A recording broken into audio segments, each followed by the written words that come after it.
This lecture is on emotions, and this lecture was given on Monday, March 29th in regular psychology. So we know what emotions are. We can feel them all the time. But where do they come from? What causes them? Well, we know that much of our emotional response centers in our nervous system, but additionally also our endocrine system as well. Neurotransmitters uh, such as serotonin and endorphins both affect our mood. Serotonin affecting our levels of happiness or sadness, and endorphins affecting whether or not we feel good or feel down. Our autonomic nervous system is also instrumental in how we feel emotions, especially when our body goes into its fight or flight response. And it's that in that emotion that we begin to feel fear, which is a very strong emotion. Our endocrine system is also instrumental in producing an emotional response. Whenever our hormones are uh, flooding through our system, it changes our emotional response. Every hormone has a corresponding emotional response, such as testosterone is linked to anger and aggression. But ultimately, it's the brain. The brain really controls a lot of how we experience emotions. The amygdala is the main emotional center in our brain. It's where we experience such strong emotions such as rage and fear. Our frontal lobes are also instrumental because without an interpretation, without a judgment, we're not going to be able to have an emotion. If we don't judge something to make us happy, or judge something to be fearful, or judge something to be disgusting, then we're not going to experience that emotion. And yet our frontal lobes allow us to make those judgments. The right hemisphere of the brain handles positive emotions like happiness, whereas the left hemisphere of the brain handles negative emotions like sadness and anger. So, what is an emotion? How can we break it down? Well, an emotion actually is four distinct parts in most cases. And these four parts, though, are arranged in different orders depending on the theory of emotion. So, what are these four parts? Well, first, there's got to be a stimulating event. This can be real or it also can be imagined. So, for example, if I'm standing in a corner and pointing at someone, that person may take it to mean that I'm talking about them behind their back and they may get angry. But I also may just be pointing behind them or pointing around them or near them. And in which case, even though I'm not actually pointing at them or talking behind their back, they still interpret it that way. And that event causes them to feel an emotion. Another thing that occurs is some sort of interpretation. This could be a subjective feelings. Subjectivity is when we let our own thoughts affect our decisions. It could be just a general interpretation. It could be what we call a cognitive appraisal, where we think about something and make some sort of a judgment about it. So there's usually going to be some sort of interpretation or subjective feeling or cognitive appraisal, because this is what allows us to decide whether or not this thing is making us feel. There is almost always corresponding physiological arousal. Physiological arousal is when your body gets worked up in response to your emotional state. So this could mean that your heart starts racing, or your breath gets faster. In certain cases, that might make you sick to your stomach, like in the case of disgust or sometimes even anger as well. It may give you some sort of a headache. It may give you some sort of like fuzzy feeling inside when you feel happy. Uh, all of these are physiological arousals. It means that our body is responding to how we're feeling. And then finally, we've got an observable behavior. And an observable behavior is when we respond and demonstrate what emotion that we're feeling. Now, most of the time, this is nonverbal. 90% of the time, this is going to be facial expressions, body language, posture. Uh, it's only in rare cases, in about 10% of cases, that we have some sort of verbal observable behavior. There's a number of different theories about how we experience emotions. With most of these theories, it's just about the order in which those four things occur. One of the most accepted theories is the James Lange theory. In the James Lange theory, it says that the event occurs first, followed by our body getting worked up.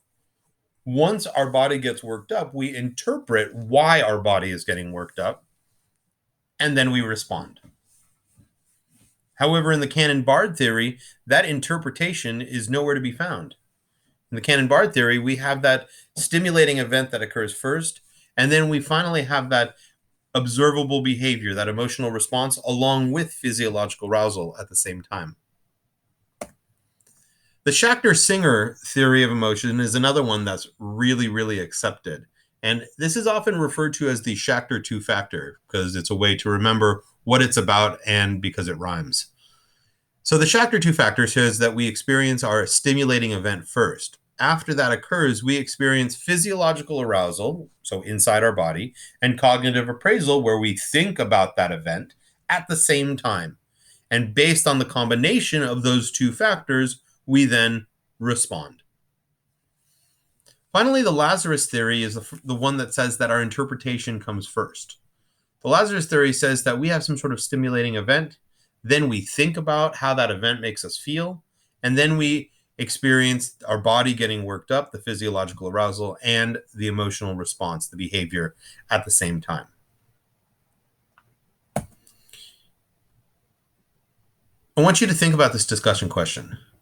Linda's walking down a dark alley. She sees shadows and her heart starts pounding while her breath quickens. She's experiencing fear and she screams. In this discussion question, there's those four parts. The stimulating event is that Linda is walking down a dark alley and she's seeing shadows. The interpretation is that she is experiencing fear. Her physiological response is that her heart starts pounding and her breath quickens. And her emotional response or observable behavior is her screaming. I want you to think about how each of the four theories that we just covered would interpret Linda's experience. In what order would these things occur for each one of these theories? Outside of the two or the four main theories of emotions, we also have two additional theories. The Zajonc-Ledoux theory says that in certain cases, we don't do any of that. All we do is feel. We instantly have an observable feeling, an observable emotional response, like a scream or a jump. And this is best seen with the ideas of fear. If someone came out from behind you and scared you, you might instantly jump. It doesn't give you a chance to do that interpretation or thinking about it, or even have your heart racing before that instant embodied response occurs. You are just going to jump and scream. Then later on, you might have your heart racing or your breath quickening. But in that moment, you're just instantly embodying the emotional response because you're not prepared for it. Finally, there's also the opponent process theory. And the opponent process theory says that we experience emotions as a series of pairs. So like happiness and sadness would be a pair. And what occurs is, according to this theory, is every time you experience one, you're actually suppressing or pushing down the other. So when we experience happiness, it's like we're also pushing down sadness at the same time, or vice versa. Finally, we look at the characteristics of emotions. What are these all about? Well, we know that all emotions will have some sort of arousal or calming feature, some sort of autonomic response where our body just either gets worked up or it calms down. And this can occur with any type of emotion. For example, with anger, we might get enraged, in which case that's arousal, but we might also have that cold anger, which is very calm. In the case of happiness, we might get really, really excited, which would be arousal, but we also may get content and like a weight's been lifted off our shoulders when we're happy, and that would be an idea of calm. Every emotion also has a positive and negative quality, meaning that for each emotion that we experience, we can experience and it can apply to us in a positive or a negative way.